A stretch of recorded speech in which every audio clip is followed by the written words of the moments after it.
कियारा ने जोर देकर कहा। लेकिन मैंने कत्ल नहीं किया। तुम मेरे लिए कुछ नहीं कर सकते सुनील। मैं तो सिर्फ इतना कर सकता हूँ कि ब्लास्ट के ज़रिए तुम्हारी बेगुनाही की दुहाई दे सकता हूँ, जो कि मैं दूंगा। तुम्हें गिरफ्तार होने से मैं नहीं रोक सकता। उसने इस बात पर विचार किया। सलाह दो मुझे इस मौजूदा हालात में क्या करना चाहिए। मेरी सलाह कबूल होगी तुम्हें? हाँ होगी ऑनेस्ट। तो मौजूदा हालात में तुम्हें मेरी नेक राय ये है कि इससे पहले कि पुलिस तुम तक पहुँचे, तुम पुलिस तक पहुँच जाओ।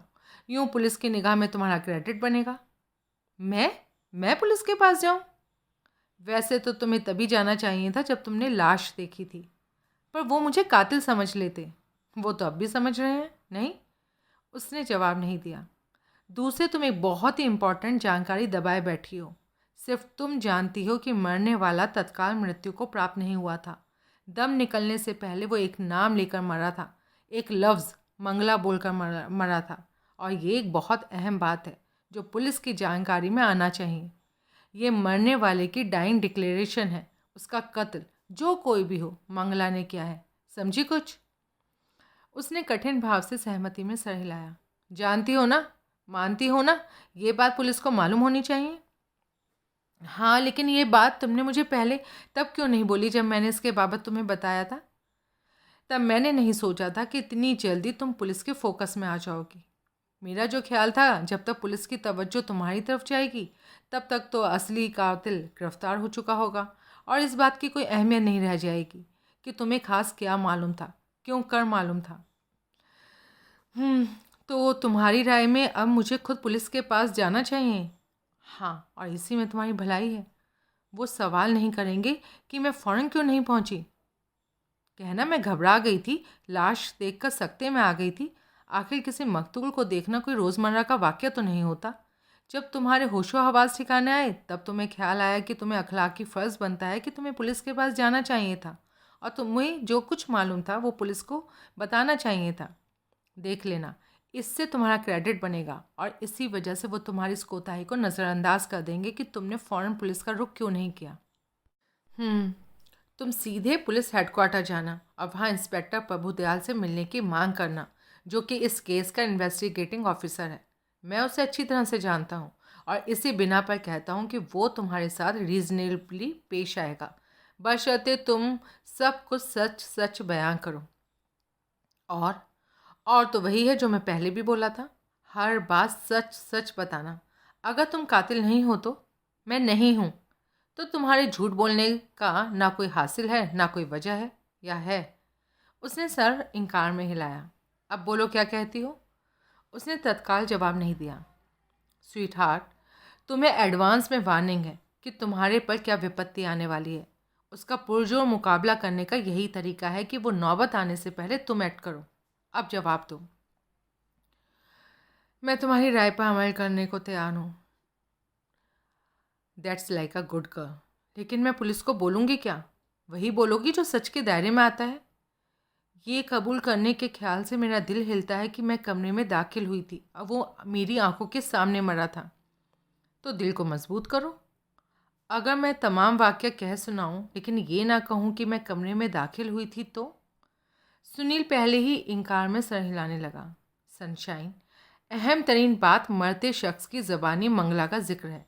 ये बात पुलिस की जानकारी में आना ज़रूरी है, क्योंकि बतौर कातिल वो किसी मंगला का नाम लेकर मरा था। तुम मुकम्मल सच नहीं बोलोगी तो ये कैसे उजागर होगा, ये बात कैसे वजूद में आएगी कि? इतने में कॉल बेल बजी। दोनों सकपकाए। खुला है? फिर कियारा कदरन उच्च स्वर में बोली। दरवाज़ा खुला। दो माथतों के साथ इंस्पेक्टर प्रभुदयाल ने भीतर कदम रखा। तुम यहाँ भी पहुँच गए? सुनील पर निगाह पड़ते ही वो थमक कर खड़ा हुआ। सुनील निर्दोष भाव से मुस्कुराया। तुम आदमी हो या प्रेत? हाँ, आप कैसे आए यहाँ? प्रभुदयाल ने जवाब नहीं दिया। युवती की तरफ घुमा। कियारा, कियारा सोबती आप है? इसे कैसे जानती हैं? वैसे ही जैसे जाना जाता है। He is my friend. Casual या इंटीमेट? इंटीमेट। वैसा जिससे सुख दुख बांटा जाता है। हाँ, यानी आपके बताए कत्ल के वाक्य की इसको खबर है। कौन सा वाक्य? कैसा वाक्य? आपको मालूम है कैसा वाक्य?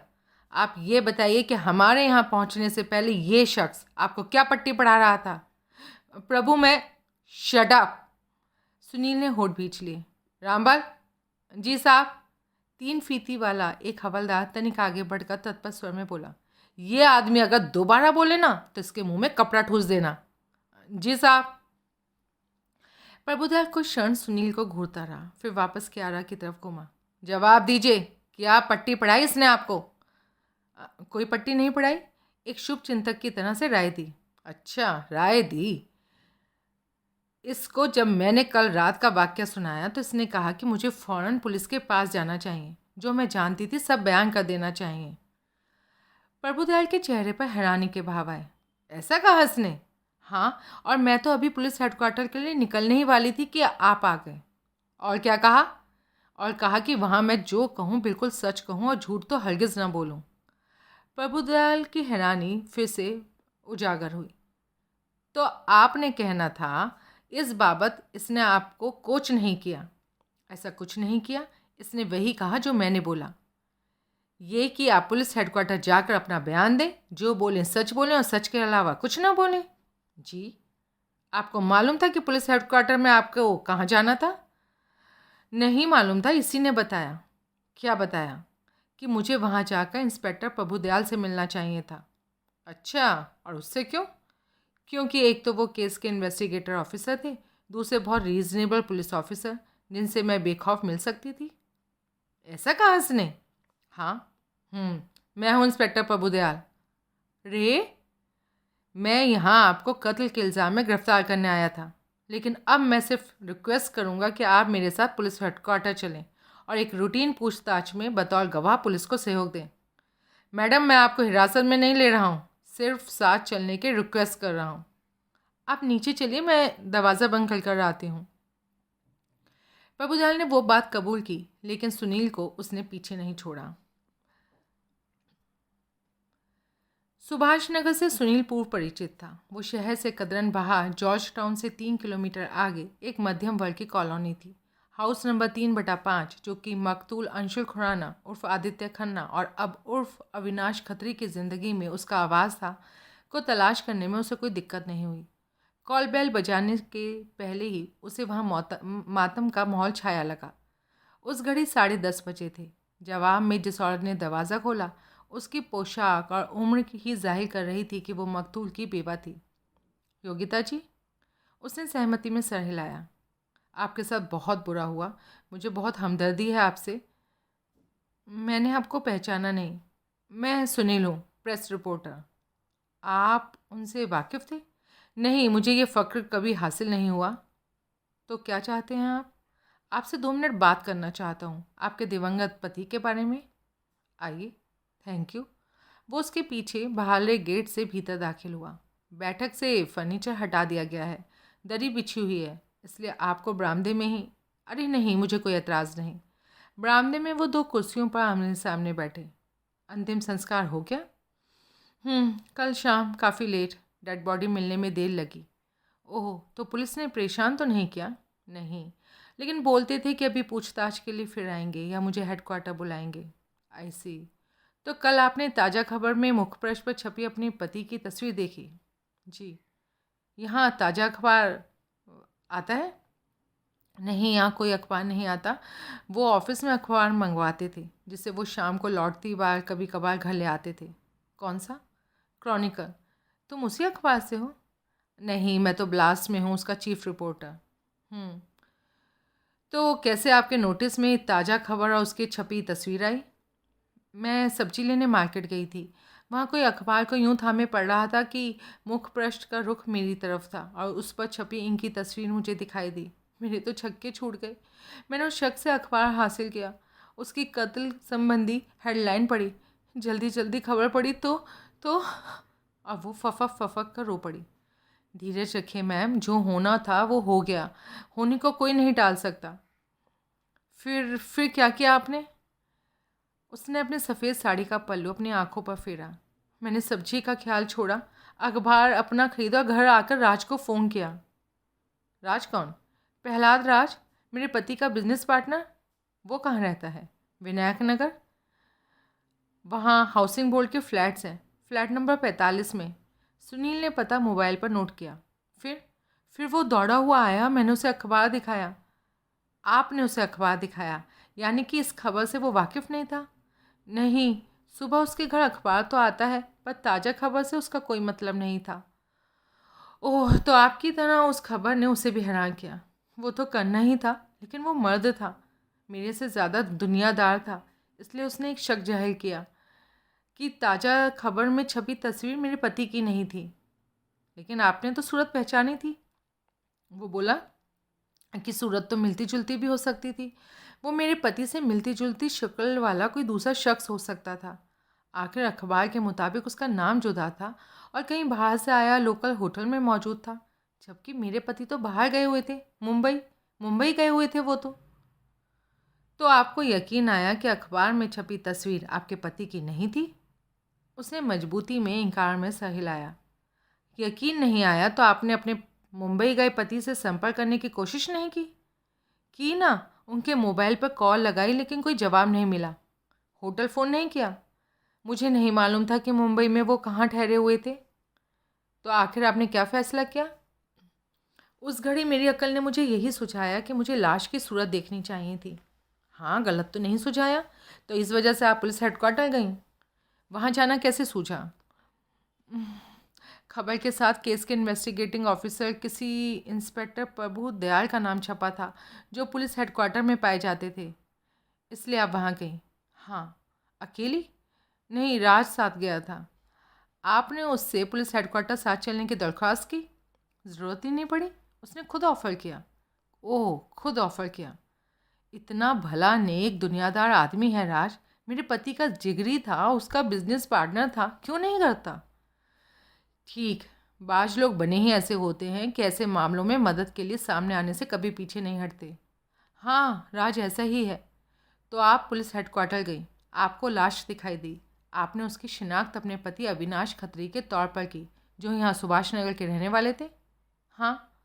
पुलिस ने आपकी शिनाख्त पर एतबार किया? क्यों नहीं करती? कैसे कोई औरत किसी गैर मर्द को अपने पति और खुद को विधवा करार देगी? हाँ, ये बात भी ठीक है। फिर राज ने भी तो लाश की शिनाख्त की, जो कि उनका दोस्त था, बिजनेस पार्टनर था। उन्होंने सबूत की मांग नहीं की आपसे? शिनाख्त की तस्दीक करना पुलिस का रूटीन होता है तो उन्होंने अपनी रूटीन के तौर पर कुछ किया होगा, जिसकी मुझे खबर नहीं। बहरहाल लाश की सुपुर्दगी कल ही हो गई और कल ही अंतिम संस्कार भी हो गया। जी। आपको इस बात से कोई हैरानी नहीं हुई? आपके पति, जो आपको बता के गए थे कि मुंबई जा रहे थे, यहाँ राजनगर के एक होटल में रहते पाए गए, वो भी एक जुदा नाम से, अंशुल खुराना के नाम से? उसने जवाब नहीं दिया। उसके चेहरे पर अवसाद के भाव कहन हुए। आप कोई वजह सुझा सकती हैं जिसके तहत वो मुंबई ना गए, यहाँ राजनगर में ही स्थापित रहे? उसने इनकार में सर हिलाया। क्यों वो घर से निकले और जाकर एक खलचीले होटल में रहने लगे? उसका सर फिर इनकार में हिला। क्या कह के मुंबई गए थे? उसने सक पका कर सुनील को देखा। क्या मतलब? कोई घर से बाहर लंबे सफ़र पर जाता है तो पीछे कुछ बोल कर तो जाता है। क्यों जा रहा है, कब लौटेगा, क्या काम है? यही कहा था कि कारोबार से ताल्लुकात रखता हुआ कोई ज़रूरी काम था, जिसके लिए मुंबई जा रहे हैं। 4-5 दिन में लौटने की बात कह के गए थे। उनका कारोबार यहाँ था, लोकल किस्म का। फिर मुंबई जाना क्यों ज़रूरी था? मुझे नहीं पता। ना मुझे ये बात सूझी थी, ना मैंने इस बाबत उनसे कभी कुछ पूछा था। तो वो सफ़र पर अक्सर जाते थे? जी, जाते थे। सिर्फ मुंबई जाते थे और उसके अलावा कहीं नहीं? लौट कर बताते थे कि जिस काम के लिए गए वो काम हुआ या नहीं? ऐसा कोई जिक्र कभी नहीं उठता था। वो कुछ कहते नहीं थे और मैं कुछ पूछती नहीं थी। संतोष की बात यही होती थी कि घर का कर्ता लंबे सफ़र पर गया था, घर लौट कर आ गया था। वाह, बहुत सरल चित्त महिला हैं आप। वो खामोश रही। बिजनेस कैसा था उनका? अच्छे पैसे कमाते थे? उसने तुरंत उत्तर नहीं दिया। मैंने इस बाबत कभी उनसे कोई सवाल नहीं किया था, लेकिन गुड प्रोवाइडर थे। घर में किसी चीज़ की कमी नहीं होने देते थे। रुपए पैसे संबंधी मेरी किसी ज़रूरत को उन्होंने कभी नज़रअंदाज नहीं किया था। शुरू से ही वो प्रॉपर्टी के बिजनेस में थे? जी।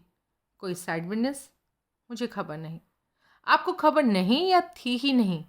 वो फिर विचार करने लगी। मुझे खबर नहीं।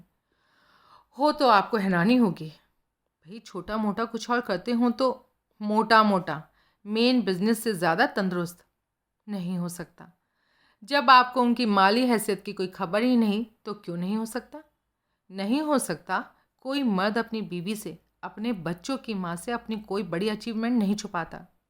ठीक, लेकिन अगर मैं कहूँ कि आपके पति अपने किसी दूसरे धंधे से, अपने प्रॉपर्टी बिजनेस से कहीं ज़्यादा कमाते थे, तो आप क्या कहेंगी? तो मैं कहूँगी कि आपको गप्पे मारने का, लंबी लंबी छोड़ने का शौक है। सुनील हंसा, तत्काल संजीदा हुआ। वो एक क्षण में भूल गया था कि जिस घर में वो बैठा था उसमें मातम हो के हटा था। विल है? जी, विल, वसीयत आपके पति की। अभी वो इतनी उम्र में ही कहाँ थे कि वसीयत करते?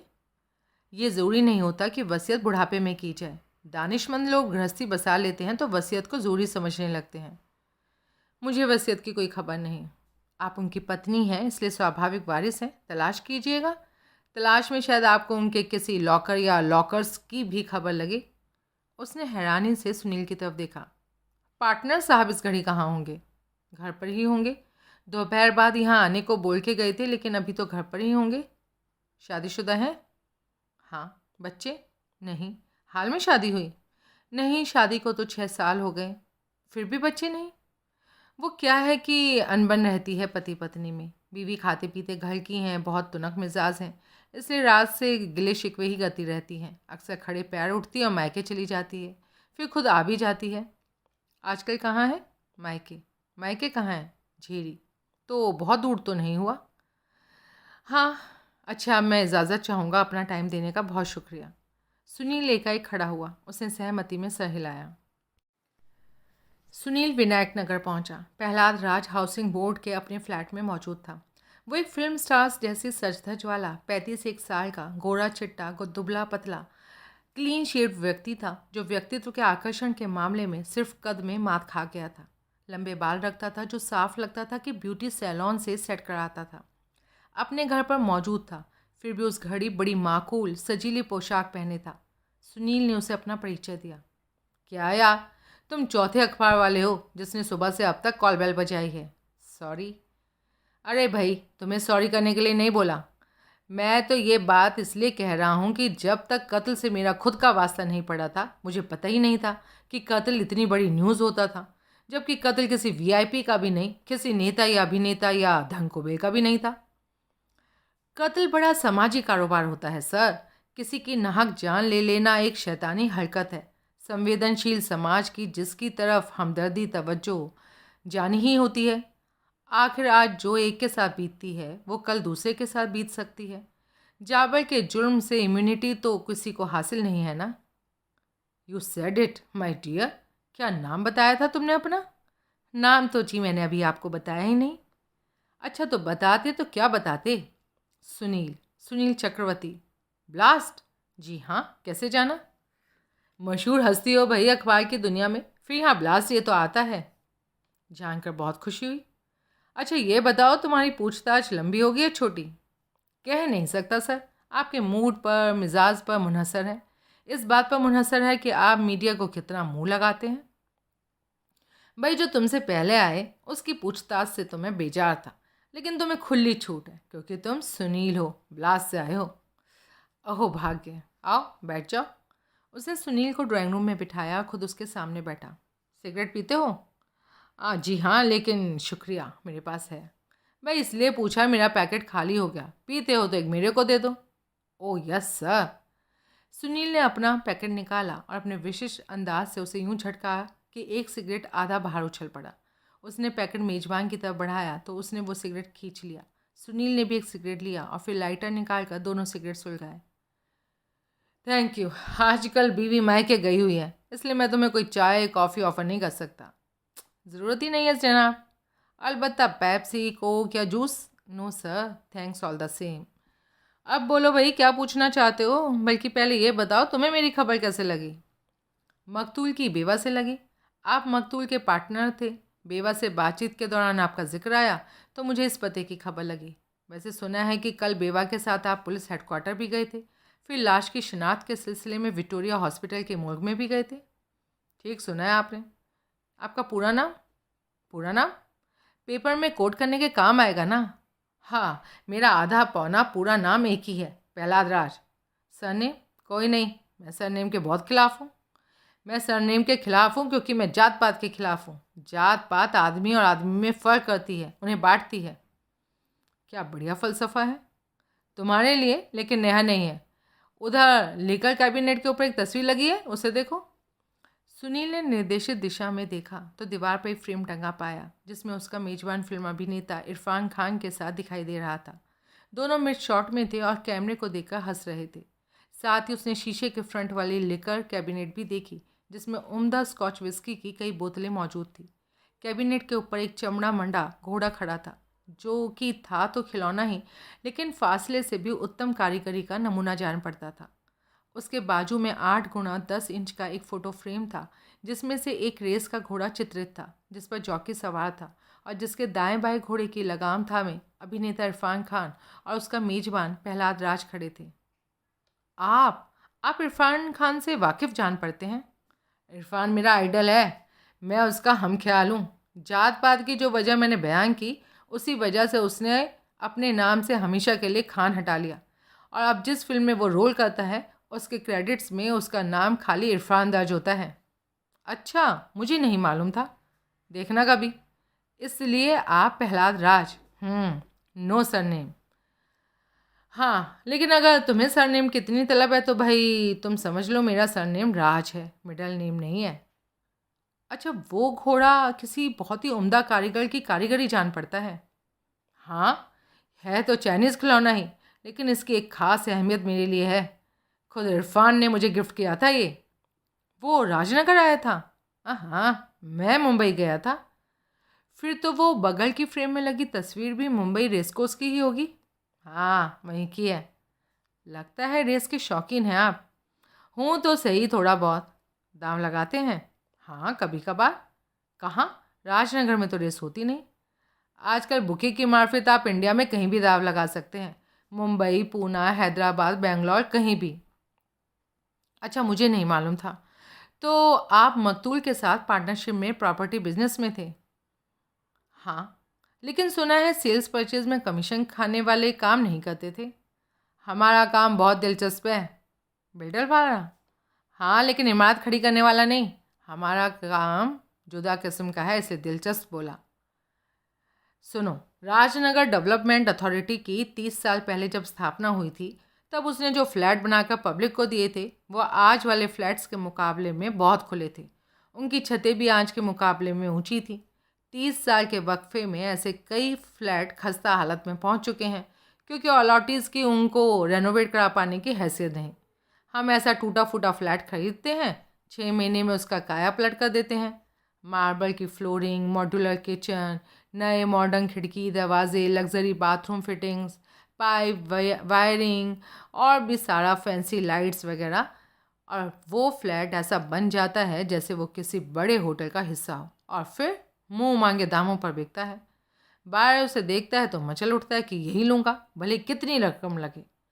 साल में हम दोनों पार्टनर ऐसे एक प्रोजेक्ट भी पूरा कर लेते थे तो दोनों की जेबें भर जाती थी। तो मकतूल की आमदनी का यही ज़रिया था? हाँ, और आपकी भी? हाँ। कोई साइड बिजनेस? नहीं, ना मकतूल का ना आपका। हाँ। आपको इस बात पर कोई हैरानी नहीं कि आपका पार्टनर आपकी जानकारी के बिना, अपनी बीवी की जानकारी के बिना एक लोकल लग्जरी होटल में मुकाम पाया था, जो बीवी को बोल के गया था कि मुंबई जा रहा था, लेकिन राजनगर से बाहर भी जिसने कदम नहीं रखा था? हाँ, ये बात तो बहुत हैरानी की है। आपको इस बात की खबर नहीं थी? अरे भाई, हिंट भी नहीं था। कैसे होता, कभी ख्याल तक नहीं आया। अच्छा, ये भी उजागर हुआ है कि ये पहला मौका नहीं था जबकि मकतूल ने ऐसा किया था। हो नो, ये हकीकत है। अब ऐसा करने की कोई वजह बयान कीजिए। मैं करूं? हाँ, आप अपना कोई अंदाज़ा बताइए क्यों आपका पार्टनर मुंबई जाने को बोलकर घर से निकलता था और जाकर बदले नाम और आइडेंटिटी से लोकल होटल में मुकाम पाता था। मेरा कोई अंदाज़ा नहीं है। कोई वाइल्ड गेस? वो भी नहीं। तो मैं कुछ कहूँ? हाँ, कह दो, क्या कहना चाहते हो? आपके पार्टनर का उसका फ़ोन की घंटी बजी। मेजबान की निगाह स्वयं भी पिछवाड़े के एक बंद दरवाजे की ओर उठ गई। Excuse me. सुनील ने सहमति में सर हिलाया। वो उठकर पिछवाड़ी के दरवाजे पर पहुंचा और उसे खोलकर भीतर दाखिल हो गया। उसके दरवाज़ा बंद कर लेने से पहले सुनील ने देखा कि वो एक बेडरूम था। घंटी बजने की आवाज़ आनी बंद हो गई। लिकर कैबिनेट के बाजू में एक खुली खिड़की थी जिसके आगे एक राइटिंग टेबल लगी हुई थी। दूर से भी दिखाई देता था कि राइटिंग टेबल पर कुछ कागजात बिखरे हुए थे। लगता था कि मेज़बान राइटिंग टेबल पर ही था जबकि सुनील ने आकर कॉल बेल बजाई थी। उसने एक सतर्क निगाह बेडरूम के बंद दरवाजे की तरफ डाली और फिर दबे पांव चलता राइटिंग टेबल पर पहुंचा। उस पर बिखरे कागजात से लगता था कि वो कोई हिसाब किताब करने में मशगूल था। कागज़ के ऊपर एक चेकबुक और बैंक की पासबुक पड़ी थी। चेकबुक नेशनल बैंक की थी। पासबुक पर भी नेशनल बैंक विनायक नगर ब्रांच रखा था। ज़रूर वो अपने अकाउंट से ही टैली कर रहा था, लिहाजा पासबुक उसका करंट बैलेंस दर्शाती थी। उसके पास बुक की तरफ हाथ बढ़ाया। यहाँ क्या कर रहे हो? सुनील चूक कर घूमा। वो बेडरूम के दरवाजे से बाहर खड़ा था और संदिग्ध भाव से उसे देख रहा था। मैं खिड़की से बाहर झाँक रहा था। वो क्या है ना, मेरी मोटरसाइकिल बहुत कीमती है।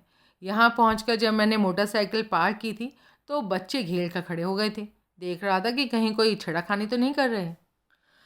ओह, दोनों फिर यथास्थान आमने सामने बैठे। कौन सी है?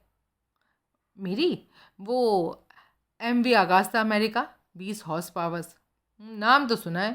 कीमती बोले तो लाखों में आती होगी। जी हाँ, 10 लाख। मैंने तो 14 लाख में सेकंड हैंड ली थी। मेरे वाला मॉडल नया 30 लाख का आता है। वाह, 14 लाख की सेकंड हैंड। बड़े रईस आदमी हो तुम तो। बस एक ही मामले में रईसी हैं जनाब। कपड़े उतर गए, कर्जा ही हो गया। शौक की कोई कीमत तो होती है। आपसे बेहतर कौन जानता है इस बात को। क्या बोला? भाई रेस खेलते हैं आप, जो कि बड़ा शौक है, एक्सक्लूसिव शौक है, अपर लेवल का शौक है। हाँ, ये तो सही है। दूसरे आपकी वेल स्टैक्ड लिकर कैबिनेट में तमाम बोतलें स्कॉच विस्की की दिखाई दे रही हैं। स्कॉच भी सिर्फ सिंगल माल्ट। राजनगर में एक सिंगल माल्ट ड्रिंक्स क्लब है, मेंबर हूँ मैं उसका। ग्रेट। तुम कौन सी विस्की पीते हो? मैं तो जनाब ड्रिंक नहीं करता। अच्छा, मैं तो तुम्हें ऑफ़र करने लगा था। Thanks all the same. तो रेस में हार जीत कैसे चलती है? अमूमन आप जीतते हैं या हारते? जीतता हूँ भाई। फिर तो बड़े खुशकिस्मत हैं आप। जो मुझे रेसेस की टिप्स सिखाता है उसका रेसिंग का 40 साल का तजुर्बा है। तभी तो क्या कह रहे थे तुम फ़ोन बजने से पहले? हाँ, तो मैं अर्ज कर रहा था कि आपके मरहूम पार्टनर का उसके प्रॉपर्टी के प्रत्यक्ष बिजनेस से ज़्यादा मुफीद एक साइड बिजनेस भी था। क्या? क्या साइड बिजनेस? ठगी। क्या? कॉन्वेंटशिप? What the hell? पैसे वाली नौजवान लड़कियों को बहलाता फुसलाता था, उनसे उनका पैसा झटक लेता था और गायब हो जाता था। अविनाश उर्फ अंशुल खुराना उर्फ आदित्य खन्ना उर्फ कोई भी, अविनाश ऐसा करता था। जी हाँ, अपने कॉन्वेंट में वो हर बार एक नए नाम से एक नई आइडेंटिटी अख्तियार करता था और एक स्टैंडर्ड मार्क्स अपरांडी के तहत किसी लड़की का विश्वास जीतकर उसे मूंढ लेता था। वाट? स्टैंडर्ड माउस अपरांडी? सुनील ने उसे बताया। वो खामोश हुआ तो मेजबान भौचक्का सा उसका मुंह देखने लगा। I can not believe it. तो उसकी होटल स्टारलाइट में नकली नाम से मौजूदगी की कोई और वजह बताइए। इसी बात की कोई वजह बयान कीजिए कि क्यों उसके पास अंशुल खुराना के नाम का वोटर आई कार्ड था, आधार कार्ड था। ऐसा था? हाँ, मुंबई के नल बाजार के फर्जी पते के साथ प्रूफ ऑफ रेजिडेंस और प्रूफ ऑफ आइडेंटिटी के तौर पर उसने बाकायदा ये दोनों डॉक्यूमेंट चेकिंग के वक्त होटल में जमा कराए। लेकिन उसकी मौत के बाद पुलिस ने जब इन दोनों कार्ड्स को चेक किया तो दोनों नकली पाए गए। कमाल है। तो उसके गाए बगाए सो कॉल्ड मुंबई ट्रिप का ये राज था। फिर तो हो सकता है उसका कत्ल उससे खता खाई किसी लड़की ने किया हो। हाँ, हो सकता है। आपकी जानकारी के लिए ऐसी एक लड़की को पुलिस ने हिरासत में लिया है और ऐसी 2 और लड़कियों के वो लोग टोह में हैं। भाई अगर ये बात सच है तो एक ही बात मुंह से निकलती है। क्या? बुरे काम का बुरा नतीजा। पार्टनर की इस एक्स्ट्रा एक्टिविटी की आपको कभी कोई भनक नहीं लगी? नहीं यार, कभी नहीं। गाय बगाए मुंबई जाने की वो कोई वजह तो बताता होगा। बस यही कहता था काम है, किसी से मिलना है। ज़्यादा कुरेदना तो बनता नहीं था ना। ऐसा करने की ना कोई वजह होती थी और ना ही कोई ज़रूरत होती थी। कत्ल परसों रात 9 और 10 के बीच हुआ बताया जाता है। बाय द वे, आप उस वक्फे के दौरान कहाँ थे? मैं कहाँ था? हाँ, क्यों पूछते हो भाई? कोई ख़ास वजह नहीं, रूटीन क्वेश्चन है, पुलिस भी आपसे पूछेगी। क्यों? क्योंकि केस में ताल्लुक़ रखते हर शख्स से पूछते हैं। भाई मेरा केस से क्या ताल्लुक़? मकतूल से तो था ना जी, आप उसके पार्टनर थे। पुलिस हर उस शख्स से ये सवाल करेगी जो किसी भी तरीके से मकतूल से कनेक्टेड था। योगिता से भी? हाँ, कमाल है। अच्छा अब आप जवाब दीजिए। मेरी अकल ये कहती है कि मर्डर के केस में ऐसे सवाल मर्डर सस्पेक्ट से पूछे जाते हैं। अगर मैं मर्डर सस्पेक्ट हूँ तो जवाब दो। भैया मैं तो पुलिस को ही दूंगा जवाब, तुमको नहीं दूंगा। प्रेस को क्यों नहीं? क्योंकि भाई प्रेस हर बात का ढोल पीट देती है, पुलिस नहीं करती ऐसा। मेजर केसेस में पुलिस अपनी जानकारी मीडिया से शेयर करती है। बाजरिया प्रेस कॉन्फ्रेंस बाकायदा मीडिया को ब्रीफ करती है, तब की तब देखी जाएगी। ये तुम्हारा ख्याल है कि पुलिस मेरे से सवाल करेगी? हो सकता है तुम्हारा ख्याल ही गलत हो सकता है इस बाबत मेरे से कोई सवाल ही ना हो। रूटीन इंक्वायरी आपसे ज़रूर होगी सर। हाँ तो मैं जवाब दूंगा ना, अभी क्यों नहीं दे देते? कोई हर्ज है आपको? कोई हर्ज नहीं, लेकिन साइलेंस इज़ गोल्डन, नो? इतना बोल चुकने के बाद आपको ये बात सूझी? भाई देर आयत दुरुस्त आयत। तो आपका एकाएक तब्दील हुआ रवैया मेरी समझ से तो बाहर है। तुम्हारा एक खास सवाल का जवाब पाने की जिद करना मेरी समझ से बाहर है, फिर भी जवाब चाहते हो। तो जवाब ये है कि उस घड़ी में कहीं भी था, होटल स्टारलाइट में नहीं था, उसके आसपास भी नहीं था। ये तो बताएंगे ना कि कहाँ नहीं थे, लेकिन ये नहीं बताएंगे कि कहाँ थे। हाँ, आपका दृढ़ निश्चय है? फिलहाल तो यह है, आगे की राम जाने। आपने होटल स्टारलाइट में कभी कदम नहीं रखा? रखा भाई, क्यों नहीं रखा? होटल है आखिर, कभी वहाँ किसी लंच डिनर या बार सर्विस की ज़रूरत पड़ जाती है, लेकिन परसों रात या परसों दिन की किसी भी घड़ी कदम नहीं रखा। मकतूल ने कत्ल से पहले किसी के साथ जाम टकराए थे, बार में विस्की ऑर्डर की थी। अभी तक इस केस में एक मर्द आप ही दिखाई देते हैं। तुम्हारी सोच में नुक्स है भाई, आजकल औरतें सांझ ढले आम विस्की पीती हैं। तो आप वो शख्स नहीं, परसों रात अपने होटल रूम में मकतूल ने जिसके साथ ड्रिंक शेयर किए थे? ना जी, मैं नहीं था और ना ही मैं हो सकता था, क्योंकि उस घड़ी आप कहीं और थे। अब ये बात कितनी बार दोहरानी होगी?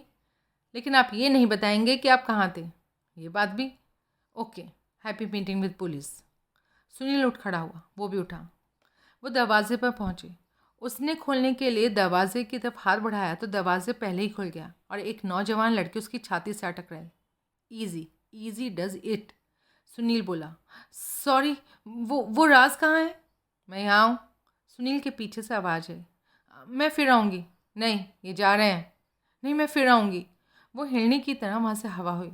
विचारपूर्ण मुद्रा बनाए सुनील वहाँ से रुखसत हुआ। वो सनातन नगर पहुँचा। उसने तोरल मेहता के फ्लैट की कॉल बेल बजाई तो दरवाज़ा तत्काल खुला। चौखट पर प्रकट हुई तोरल ने उसे देखा तो उसके माथे पर बल पड़े। मैं जानबूझकर लेट आया ताकि तुम्हारी ब्यूटी स्लीप में खलल ना पड़े। तुम फिर आ गए? हनी पॉट, मैं कोई गया वक्त तो नहीं जो आ भी ना सकूं। क्या है अब? तूफ़ान हमदम, मेरे से ऐसे पेश आना ज़ाती है तुम्हारी। क्या भूल गई? कल तुमने मुझे भला आदमी कहकर करा दिया था। अब क्या साबित करने पर तुले हो भले आदमी? तौबा, मैंने यही तो पूछा ना कि कैसे आए। यूं पूछा जैसे आमद पे एतराज़ हो। गॉड, कितना घसीटते हो बात को। कैसे आए? तुमसे एक ज़रूरी बात करने। दोनों ड्राइंग रूम में जाकर बैठे। जब सुनील ने नोट किया कि वो चाइनीज़ स्टाइल का लाल रंग का ड्रेसिंग गाउन पहने थी जिस पर आजू बाजू गले से कमर तक आने वाले 2 ड्रैगन बने हुए थे, जिसमें वो गुड़िया सी हसीन लग रही थी। जल्दी कहो, क्या कहना चाहते हो? कल मैंने होटल स्टारलाइट में हुए एक कत्ल का जिक्र किया था, उसकी बाबत कुछ पूछना चाहता हूँ। अभी और भी? हाँ, वो क्या है कि उस कत्ल से ताल्लुक़ रखती आज मुझे एक नई बात मालूम हुई कल, जिसका मुझे कोई हिंट नहीं था।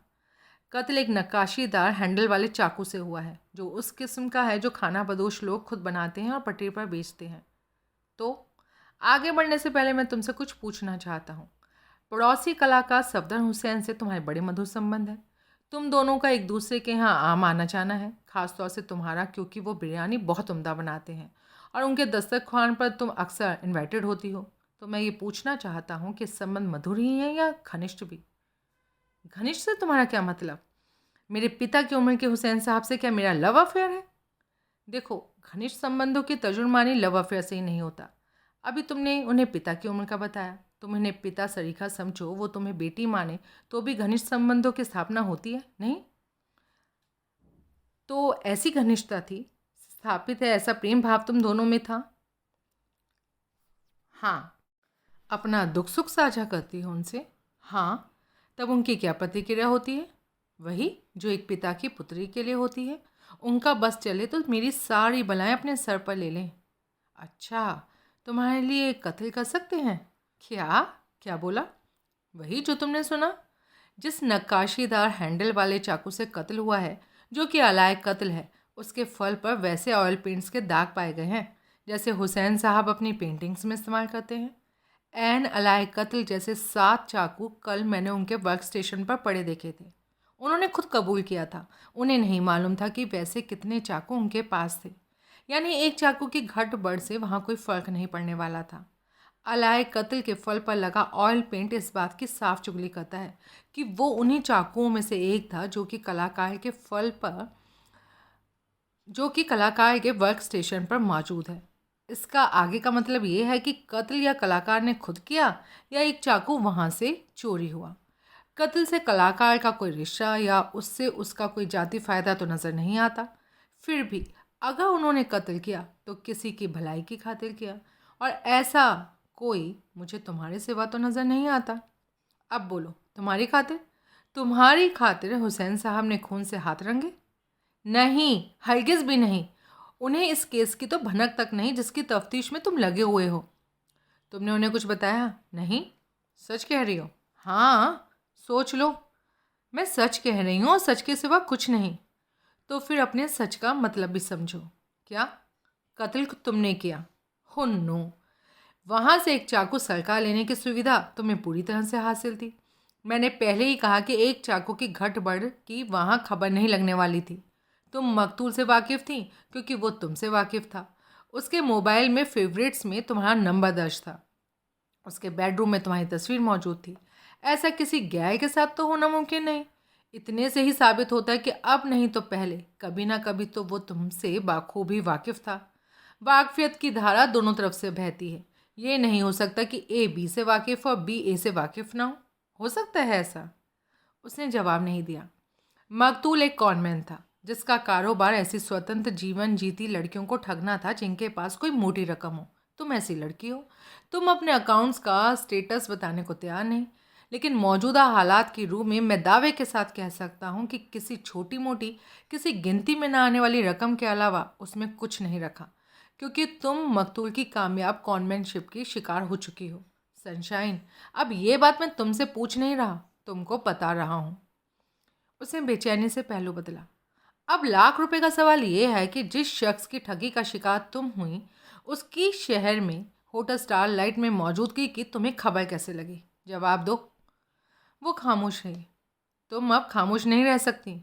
पुलिस को अलायक कत्ल की खबर लगने की देर है, तुम पर चढ़कर दौड़ेगी। फिर तो तुम्हारा भगवान ही मालिक है। अभी अभी खबर नहीं। नहीं, अभी खबर नहीं। और सच बोलोगी, मुकम्मल सच बोलोगी तो हो सकता है खबर कभी लगे भी नहीं। ऐसा हो सकता है? बशर्ते कि कत्ल तुमने नहीं किया। मैंने नहीं किया, लेकिन तुम्हें खबर थी कि उसका कत्ल हो गया था। हाँ। यानी तुम होटल गई थी, आगे उसके कमरे में गई थी? हाँ। अब पहले यही बताओ कि तुम्हें खबर कैसे थी कि वो वहाँ था? वो उसने मुझे फ़ोन किया था। किसने? किसने फ़ोन किया था? कॉनमैन ने, जो होटल स्टार लाइट के स्वीट नंबर 506 में ठहरा हुआ था। उसने उसने खुद तुम्हें फ़ोन किया? हाँ। बाय द वे, कितनी थूक लगाई थी उसने तुम्हें? 13.5 लाख रुपए की। कैसे? तुरल ने वही कहानी सुना दी जो वो पहले क्यारा से सुन चुका था। हाय सी, ये ना कहा गया कि ड्यूटी अभी भी शॉर्ट थी क्योंकि उस दौरान कुछ आइटम्स की ड्यूटी के रेट बदल गए थे? नहीं। यानी एक ही स्ट्राइक से सब्र कर लिया, उसे सप्लीमेंट करने की कोशिश नहीं की? हाँ। क्या बोला था? बोला अपनी किसी मजबूरी के तहत उसने वो गुनाह किया था जिसका कि उसे आज तक पछतावा था। बोला कि वो अपने गुनाह की तलाफ़ी करना चाहता था और अगर मैं उसे सहयोग देती तो अभी भी सब ठीक हो सकता था। क्या ठीक हो सकता था? तुम्हारा रुपया तुम्हें लौटा देता? उसकी बातों से तो मुझे ऐसे ही जान पड़ा था। यकीन नहीं आता। ज़रूर उसके जहन में कोई स्कीम थी जिसके तहत वो तुमसे वो बाकी रकम भी झटक सकता था जो अभी भी तुम्हारे कब्ज़े में थी। हाँ, ये हो सकता था। कितनी थी? 9.5 लाख रुपए। वो चाहता क्या था? कि मैं उससे जाकर मिलूं। फिर मैं गई। तुमने एक बेवकूफ़ी की। तुम्हें पुलिस के पास जाना चाहिए था। पुलिस का ख्याल मेरे मन में आया था, लेकिन मेरी अक्ल ने मुझे यही सुझाया कि पहले मुझे सुनना चाहिए था कि वो क्या कहता था। बहरहाल तुम उससे मिलने गई। मुकर्रर का कोई मुलाकात का कोई टाइम फिक्स किया था? उसने मुझे 8 बजे आने को बोला था, लेकिन हालात कुछ ऐसे बन गए थे कि मैं 8 बजे नहीं पहुंच पाई थी। मैं 9 बजे के करीब गई। चाकू साथ लेकर क्यों गई? अपनी सुरक्षा के लिए। वो कॉनमैन था, गलत आदमी था, मुझे ठग चुका था। वो मेरे साथ गलत तरीके से पेश आ सकता था। मेरा दिल गवाही देता था कि मुझे हिफाजत की ज़रूरत थी। तो इसलिए तुमने हुसैन साहब के स्टूडियो से उनका कोई एक नक्काशीदार चाकू में से चुरा लिया, उठा लिया, वापस रख देने की नीयत से उठाया। मांग कर क्यों नहीं लिया? वो सवाल करते और मैं सही से जवाब नहीं दे पाती तो वो मुझ पर शक करते। अपार्टमेंट पर पहुंचने में इसलिए देर तो नहीं लगी थी कि चाकू खिसकाने की कोशिश फ़ौरन कामयाब नहीं हुई थी। उसमें टाइम लग गया था। यही बात थी। बावक़्त ज़रूरत चाकू चला लेती। मुझे उम्मीद नहीं थी कि ऐसी कोई ज़रूरत पेश आने वाली थी। मेरे ख्याल में बड़ी हद यही ज़रूरत पड़ती कि मुझे चाकू निकाल कर तान कर उसे धमकाना पड़ता, उसको किसी बेजा हरकत पर उसे वार्न करना पड़ता। वैसे मुझे उम्मीद थी कि ऐसी कोई नौबत नहीं आने वाली थी, लेकिन खबरदार रहने में क्या हर्ज था। तो 9 बजे के करीब तुम उसके पास पहुंची थी। वक्त का इतना एक्यूरेट अंदाज़ा कैसे हुआ तुम्हें? गलियारे में एक दीवार पर वॉल क्लॉक लगी हुई थी। इत्तेफाक से मेरी उस पर निगाह पड़ गई थी। फिर 2 बार बजाने पर भी कॉल बेल का जवाब मुझे नहीं मिला। तब मुझे महसूस हुआ कि दरवाज़ा लॉक नहीं था। तब उसके नाम को पुकारती मैं भीतर दाखिल हुई। क्या नाम?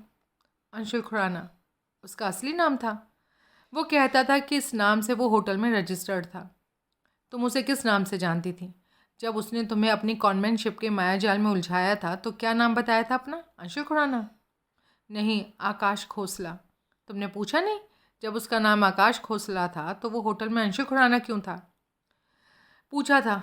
बोला मैं आऊँगी तो हर बात को एक्सप्लेन करेगा। और ये बात भी कि उसके 2 नाम क्यों थे। हाँ, एक नाम आदित्य खन्ना भी था। और मज़ेदार बात यह है कि तीनों ही नाम नकली थे। उसका असली नाम अविनाश खत्री था। वो ना मुंबई का था ना न्यूयॉर्क से था, लोकल बाशिंदा। यहीं इसी शहर में सुभाष नगर में बीवी बच्चों के साथ रहता था। हे भगवान! आज के अखबार में उसके लाश की शिनाख्त की स्टोरी छपी है। मुझे खबर नहीं। मैंने अखबार नहीं देखा, मैं लेट उठी थी। तो तुम उसके कमरे में दाखिल हुई। फिर भीतर कदम रखते ही मुझे मालूम पड़ा कि वो सेठ था। मैं उसके ड्राइंग रूम में खड़ी थी। वो सामने नहीं था। मैंने उसका नाम लेकर पुकारा, लेकिन कोई जवाब नहीं मिला। थोड़ी देर के लिए शायद कहीं चला गया हो। हाँ, हो सकता है। फिर तुमने क्या किया? सुनील, तब मेरे जहन में बड़ा शैतानी ख्याल आया कि मैं वार्डरोब में पड़ा उसका सामान टटोलूं। पता नहीं किस लिए, बस मेरे मन में ये ख्याल आया। तुम्हारे 13.5 लाख रुपए उसके सामान में कहीं बरामद हो जाते इसलिए। अब मैं क्या बोलूं। वो कमरे में नहीं था। ज़रूर उसे खुला छोड़कर थोड़ी देर के लिए कहीं गया था और किसी भी क्षण लौट सकता था। तो भी तुमने तलाशी ली? उसने इनकार में सर हिलाया। क्या हुआ? मैं तब ड्राइंग रूम के मिडिल में खड़ी थी। मैंने अपना हैंडबैग सेंटर टेबल पर रखा और वार्डरोब की ओर बढ़ी। अभी मैं वार्डरोब से 2 कदम दूर ही थी कि थमक कर खड़ी हो गई। वो लौट आया? नहीं। तो? टोको नहीं, मुझे कहने दो। अच्छा, सॉरी। तब एकाएक मेरी निगाह उस रूम और नेक्स्ट रूम के बीच के उस बंद दरवाजे पर पड़ी जो कि वार्डरोब के पहलू में था, और मैंने उसका दरवाज़ा बार बार करके सरकाते देखा। सुनील संभला, लेकिन खामोश रहा। दूसरी तरफ से कोई उस हैंडल को ऑपरेट कर रहा था जिससे दरवाज़ा खुलता बंद होता था, और हैंडल धीरे धीरे करके सरकाया जाने से जाहिर हो रहा था कि किसी नेक इरादे से वो ऐसा नहीं कर रहा था। कोई सावधानी से, चोरी से दूसरे कमरे के रास्ते से वहाँ दाखिला पाना चाहता था। और इस बात ने मेरे छक्के छुड़ा दिए। मैं इतना घबरा गई कि उसके सामान की तलाशी का इरादा तर्क करके वापस सेंटर टेबल की तरफ लपकी जिस पर कि मैंने अपना बैग रखा था। मैं बैग को झपट कर वापस घूमी तो बैग कहीं अटक गया और मेरे हाथ से छूट गया। खुद मैं बुरी तरह से लड़खड़ाई और एक सोफ़ा चेयर पर जा पड़ी। मैं संभली तो मैंने देखा कि बैग खुल गया था। उसका काफ़ी सारा सामान बाहर बिखरा पड़ा था। मैंने बीच के दरवाजे की तरफ देखा तो पाया उसका बाहर की तरफ सरकना बंद हो गया था। अब वो अपनी ओरिजिनल क्लोज पोजीशन पर स्थित था। साफ जाहिर होता था कि मेरा बैग गिरने और मेरे लड़खड़ाने की आवाज़ बीच के दरवाजे के दूसरी तरफ जो कोई भी मौजूद था उसे सुनाई दी थी और उसे एहसास हो गया था कि वो कमरा खाली नहीं था। फ़ौरन उसने बीच का दरवाज़ा खोलने का इरादा छोड़ दिया था, या शायद उसने सोचा होगा कि रूम का ऑक्यूपेंट लौट आया था। जो कुछ भी था, सेंटर टेबल पर ही फूलदान पड़ा था। हैंडबैग के साथ जो मिस एडवेंचर हुई उससे क्या वो लुढ़क कर नीचे गिरा था? फूलदान? नहीं तो। वो नीचे गिरा हो और तुमने उसे उठाकर वापस टेबल पर रखा हो? नहीं। वैसे इतना तो पता है ना कि सेंटर टेबल पर एक फूलदान था। हाँ, वो तो था। सहज स्वाभाविक ढंग से पड़ा हुआ था। क्या मतलब एक दो फूल बाहर गिरे पड़े हों? नहीं, ऐसा कुछ नहीं था। अगर ऐसा होता तो मेरी तवज्जो इस तरफ ज़ूल जाती। ठीक, फिर? मैंने आनन फानन फर्श पर बिखरी पड़ी अपनी चीज़ों को समेटकर वापस हैंडबैग में डाला और वहाँ से निकल पड़ी। बीच के दरवाजे के इतने रहस्यपूर्ण तरीके से खुलने की तैयारी होती ने मुझे ऐसा डराया कि मैंने अपने कॉनमैन से मिलने का इरादा ही छोड़ दिया और जल्दी से जल्दी होटल से निकल लेने पर जोर दिया। मैंने सोचा कि बाद में मेरे ना आने की बाबत वो गिला करेगा तो मैं उसे यहाँ बुलाऊंगी और हुसैन साहब से संरक्षण में उससे बात करूंगी। लेकिन उसकी नौबत ही नहीं आई। बाद में तुम्हारे बताए खबर लगी कि मेरे होटल से निकलने के थोड़ी देर बाद ही किसी वक्त उसका कत्ल हो गया था। और और रास्ते में टैक्सी में मैंने अपने हैंडबैग में फिर से झांका तो पाया कि पीछे उसमें से फर्श पर गिरा अपना सामान मैं सारा वापस नहीं समेट पाई थी। उसमें से बाहर गिरी दो आइटम वहीं रह गई थी, क्रिम्सन लिपस्टिक की ट्यूब और हुसैन साहब के मिल्कियत वाला नक्काशीदार हैंडल वाला चाकू। लेकिन उन चीज़ों को रिक्लेम करने में वापस नहीं लौट सकती थी। लिपस्टिक मैंने नहीं खरीद ली और चाकू के वजूद को ये सोच के भुला दिया कि किसी को पता नहीं लगने वाला वो किसका था, कैसे वहाँ पहुँचा था। कत्ल ना होता तो यही होता, लेकिन अब चाकू की अहमियत बन गई है क्योंकि वो अलायक कत्ल है। उसने सहमति में सर हिलाया। चाकू की तस्वीर भी अखबार में छपी है और ये भी छपा है कि उसके फल पर ऑयल पेंट के दाग पाए गए थे। तुम अखबार नहीं पढ़ती हो लेकिन हुसैन साहब ज़रूर पढ़ते होंगे। उन्हें सूझ सकता है कि वो चाकू अलायक कत्ल उनके कलेक्शन का हिस्सा था। फिर उनकी तवज्जो तुम्हारी तरफ जाए बिना नहीं रहेगी क्योंकि परसों शाम एक अरसे तक तुम उनके फ्लैट में थी। माय हनी चाइल्ड, चाकू की बाबत वो तुमसे सीधे सवाल कर सकते हैं, अगरचे अभी तक कर नहीं चुके। उसने इनकार में सर हिलाया। तो क्या जवाब दोगी? तुम बता दो। मैं? हाँ प्लीज़। जो मेरे से कहा वो उन्हें भी कह सुनाना और खामोशी की दरख्वास्त करना। वो तो मैं करूँगी ही और उम्मीद है कि दरख्वास्त कबूल हो भी जाएगी। लेकिन तुम अपनी बोलो, तुम खामोश रहोगे? पुलिस ने मुझे यहाँ देखा था, ना देखा होता तो खामोश रहना आसान था। स्वीट हार्ट, मेरे से कोई सीधा सवाल हुआ तो खामोश रहना मुश्किल होगा, वरना मैं खामोश रह सकता हूँ अगरचे कि। उसने रुक कर स्थिर आंखों से तुरल की ओर देखा। क्या क्या कहना चाहते हो? अगरचे कि होटल में पहुंचने के अपने टाइम के बाबत तुमने सच बोला है। तुम मेरे से किसी की मर्जी कसम उठवा लो, मैंने सच बोला है। हुस्न वालों के कसम या सच पर मेरा अकीदा नहीं। अब मैं क्या कहूँ? कहूँ नहीं, सुनो, तुम्हारे फ़ायदे की बात है। अगर तुम सच में 9 बजे से पहले होटल में थी तो तुम कातिल नहीं हो सकती। उसने चैन की लंबी सांस ली। इतना राजी होके दिखाने वाली बात नहीं। जो मैंने कहा उस पर अगर भी लगा हुआ है। वो फिर चिंतित होती दिखाई दी। पुलिस के पास एक ऐसा गवाह मौजूद है जिसकी गवाही ये स्थापित करती है कि कम से कम 9:15 तक मकतूल जिंदा था। तब तक तो मैं होटल से दूर यहाँ के रास्ते पर टैक्सी में थी। इस बात को स्थापित करने की कोई तरकीब सोच सको तो तुम्हारा बाल भी बाका नहीं होगा। सोचना इस बाबत, जोर देना दिमाग पर। तो ये बंदा चला। सुनील यूथ क्लब में पहुंचा। रमाकांत उसे ऑफिस में मिला अपने फेवरेट पोज में, अपनी एग्जीक्यूटिव चेयर पर अधलेटा पड़ा सिगरेट पीता हुआ। आ भाई काका बल्ली। सुनील एक विजिटर्स चेयर पर ढेर हुआ। लंच करने आया? हाँ। मैं वाह, मतलब भी यार, कभी नहीं कहता कि यार से मिलने आया। करेक्शन, यार के साथ लंच करने आया। हाँ, बात संवारना खूब जानता है। लंच कर तो नहीं चुके? अभी नहीं, चल हॉल में। आज यही मंगाओ, यहाँ एक आध ज़रूरी बात भी हो जाएगी। तो पहले बात ही कर ले, बता क्या काम है? मैंने कब बोला काम है? अरे तू छोड़, मुझे सब पता है, बोल। सुनील ने उसको कॉन्वेंट का पूरा किस्सा सुनाया। हाँ, इतना पहुंचा आदमी था मकतूल। बीबी को भनक ना लगने दी, पार्टनर को भनक ना लगने दी। किस फिराक में था? बीवी वाली बात ठीक है, अपनी क्रिमिनल एक्टिविटीज़ को बीवी के साथ कोई शेयर नहीं करता, वो भी खाली इस हाउसवाइफ बीवी के साथ। लेकिन पार्टनर के बारे में मैं श्योर नहीं। कहीं तो ये तो नहीं कहना चाहता कि प्रॉपर्टी बिजनेस में पार्टनर ठगी के कारोबार में भी पार्टनर था? ऐसा कोई हिंट तो नहीं मिला, लेकिन होने को क्या नहीं हो सकता। ये बात भी ठीक है तेरी। ये बात काबिले गौर है कि पार्टनर प्रहलाद राज 6 साल से शादीशुदा है, लेकिन औलाद नहीं।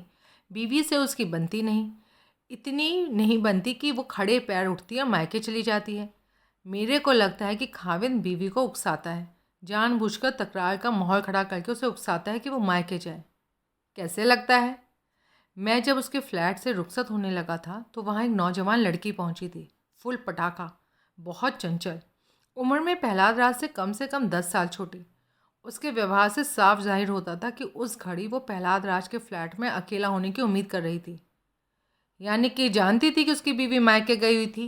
यकीनन तभी तो उसके फ्लैट में अकेला होने की उम्मीद कर रही थी। अब तो आगे बढ़। दरवाज़ा खोलकर यूं हवा के झोंके की तरह भीतर दाखिल हुई कि वहाँ से रुखसत होने को तत्पर मेरे साथ टकराई। फिर बड़े बेबाक अंदाज से पूछा, राज कहाँ है?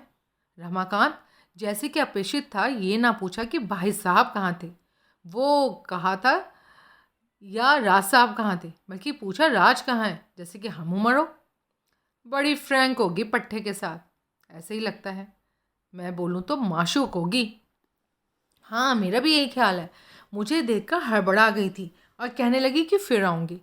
रमाकांत, उसके मैं फिर आऊँगी कहने से साफ लगता था उसने कहीं दूर से नहीं आना था। उसका मुकाम वहीं कहीं करीब था। यानी रुकने या लौट के आने में कोई खास फर्क नहीं था।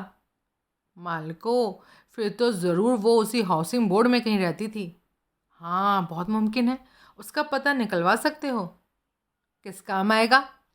वो शख्स ये बताने को तैयार नहीं था कि परसों रात 9 और 10 के बीच वो कहाँ था। दावे के साथ कहता था कि अव्वल तो उससे कोई पूछताछ होने वाली नहीं थी, क्योंकि उसका कत्ल से दूर दराज का भी कोई वास्ता नहीं था। होती तो वो बाखूबी साबित कर सकता था कि इस वक्फे के दौरान वो कहीं और था। वो होटल स्टारलाइट के आसपास भी नहीं था। यानी तेरे को भाव देने को तैयार नहीं हुआ, जो बताता पुलिस को। ऐसे बोलना साफ साफ। हाँ, यही समझ ले, उस वक्त की कोई एलिबाई पहले से गड़े बैठा होगा। और वो एलिबाई वो लड़की हो सकती है जिस पर अभी तुमने उसकी माशूक होने का शर्क जाहिर किया। रमाकांत, अगर उस लड़की की कोई खोज खबर लग जाए तो जो बात एक सिरा पकड़ा कर नहीं बनी वो दूसरा सिरा पकड़ कर बन सकती है। हम जान सकते हैं कि लड़की हकीकतन उसकी एलिबाई है या मुलाहिजे में उसके इसरार में उसे एलिबाई दे रही है। इससे क्या होगा? होगा क्या? एलिबाई चौकस हुई तो वाह वाह, ना हुई तो एक मर्डर सस्पेक्ट और फोकस में आएगा। आसान काम नहीं मालको, सूरत की वाकफियत नहीं, ना मालूम नहीं, कैसे होगा? मैं बहुत बारीकी से लड़की का हुलिया बयान कर सकता हूँ। फिर भी कैसे होगा? जो मुरे की निगरानी कराओ, कभी ना कभी वो उस लड़की के साथ ज़रूर दिखाई देगा। तुमने खुद ही कहा ना, ज़रूर उसी हाउसिंग बोर्ड में कहीं रहती होगी। उसकी तलाश में ये बात बहुत काम आ सकती है। देखेंगे। अभी तो एक कागज़ पकड़ा, उस पर उस जमूरे का मुकम्मल पता और लड़की का हुलिया रख। सुनील ने वो काम किया। रमाकांत ने उठकर कागज़ अपने हाथ में लिया और बोला कि अभी आता हूँ। उसके जाने के बाद सुनील ने एक सिगरेट सुलगाई। थोड़ी देर में ही रमाकांत वापस आया और उसने उसे बताया कि वो जौहरी और दिनकर को उसके काम पर लगा कर आया है। सर्विस प्रोवाइडर पुलिस के द्वारा मकतूल के मोबाइल के फेवरेट में दर्ज बाकी 2 नाम वालियों का अता पता निकाल लिया गया था, काव्य और देवीना का। रमाकांत ने ये जानकारी अपने भेदिए के द्वारा निकलवाई और उनका एड्रेस पूरा सुनील को लिखवा दिया। काव्या का एड्रेस मुगल पार्क और देवीना का एड्रेस आगे चर्च रोड पर था। दोनों लंच करने के बाद एक साथ निकले। जब कार मेफेयर टावर के करीब पहुंची तो रमाकांत ने एकाएक ब्रेक लगाई। क्या हुआ? सामने देख। मेफेयर टावर के सामने सड़क पर फुटपाथ से लगी एक पुलिस जीप खड़ी थी। सुनील ने देखा कि जीप की सीट पर वो हवलदार मौजूद था जिसे पिछले रोज़ प्रभुदयाल ने रामबल कहकर पुकारा था। अब यहीं रुकते हैं, पुलिस के जाने के बाद आगे बढ़ेंगे। ठीक है जी। दोनों ने सिगरेट सुलगा ली और प्रतीक्षा करने लगे। उनके सिगरेट ख़त्म हुए तो इंस्पेक्टर प्रभुदयाल एक सब इंस्पेक्टर के साथ इमारत के कंपाउंड से बाहर और फिर दोनों जाकर जीप में सवार हुए। ड्राइवर ने जीप स्टार्ट की और उसे आगे बढ़ा दिया। जीप उनकी कार की बगल से गुजरी पर प्रभुदयाल की निगाह उनकी तरफ नहीं पड़ी। अब बोल। क्या क्या बोलूं? अकेले आया होता तो तेरी शक्ल से नहीं तो तेरी मोटरसाइकिल से प्रभुदयाल ने तुझे पहचान लिया होता। सुनील ने सहमति में सर हिलाया। 2 बार ऐसा संयोग हुआ कि ऊपर से आ गया। अब फिर ऐसा होता तो भड़क जाता और यकीनन गले पड़ता। तू कार क्यों नहीं ले लेता? भाई मुझे मोटरसाइकिल पसंद है। रमाकांत ने कार आगे बढ़ाई और आगे जीप द्वारा खाली की गई जगह पर ले जाकर रोके। दोनों बाहर निकले और भीतर दाखिल हुए। लॉबी में लगे इंडेक्स के मुताबिक फ्लैट नंबर 39 चौथी मंजिल पर था। लिफ्ट के द्वारा वो ऊपर पहुंचे और सुनील ने कॉल बेल बजाई। तत्काल दरवाज़ा खुला। चौखट पर एक नौजवान चमचम बाला प्रकट हुई जो उन्हें देखकर सकपकाए। ओह, मैं समझी थी। क्या समझी थी? कुछ नहीं। कौन है आप लोग? समझी थी कि पुलिस वाले लौट कर आए हैं। क्या चाहते हैं? अगर तुम्हारा नाम काव्या कपूर है तो हमारा नाम रमाकांत है जी। हम आपसे मिलने के लिए आए हैं, 2 मिनट बात करना चाहते हैं। किस सिलसिले में? वही जिस पे पुलिस आपके साथ डिस्कस करके हटी है। तुम हो कौन? मैं सुनील चक्रवर्ती, ब्लास्ट से। वो डेली न्यूज़पेपर? हाँ। क्या चाहिए? चीफ रिपोर्टर हूँ और ये देखिए मेरा आई कार्ड। और ये मेरा दोस्त है रमाकांत मल्होत्रा, मेरे साथी। Media person? हाँ। लगते तो नहीं। देखिए हैं तो मीडिया पर्सन, आपके लगने से तो कुछ होता नहीं है। और जो अभी यहाँ से होकर गए हैं इंस्पेक्टर प्रभुदयाल, वो भी मेरे फ्रेंड हैं और उन्होंने मेरी आपसे मुलाकात को ओके कर दिया है। तो क्या हम अंदर आकर आपसे 2 मिनट बात कर सकते हैं? आप यहीं ठहरिए, मैं अभी आती हूँ। और उसने उनके मुंह पर दरवाज़ा बंद किया। सुनील ने अपने मोबाइल खोला और उसमें से फ़ोटोज़ निकाला। परसों रात मकतूल के बेडरूम में फ्रेम में लगी जिन 3 तस्वीरों के अक्स उसने मोबाइल के कमरे में महफूज किए थे, वो लड़की उनमें से एक थी। वो थी जिसकी तस्वीर फ्रेम में सबसे आगे थी। उसने तस्वीर को पूरी स्क्रीन पर लिया और स्क्रीन रमाकांत के सामने की। ये तो वही लड़की है। इसकी तस्वीर फ्रेम के फ्रंट में डिस्प्ले पर होना जाहिर करता है कि ये वहाँ मकतूल के होटल रूम में अपेक्षित थी। अब ये खुद बताएगी कि गई थी या नहीं। गई थी तो कब गई थी? ओए, अभी खिसक तो नहीं जाएगी? क्यों? वजह तेरे को मालूम है? कोई वजह नहीं। ऐसा कहीं पीछा छूटता है? जुकाम हूँ मैं, आसानी से पीछा नहीं छोड़ता। खिसक जाएगी तो फिर आ जाऊँगा, फिर के बाद फिर आ जाऊँगा। ऐसा पीछा छोड़ने लगा ना तो चल चुकी मेरी दुकानदारी। ओह, वैसे तो खूबसूरत है। सजावटी है। क्या फ़र्क हुआ? वही फ़र्क हुआ जो सुंदर और आकर्षक में होता है, ब्यूटीफुल और अट्रैक्टिव में होता है। वाह भाई, काफ़ी सयाना है इस महकमे में। पशुओं का बाकी बच्चा शेर सुनेगा?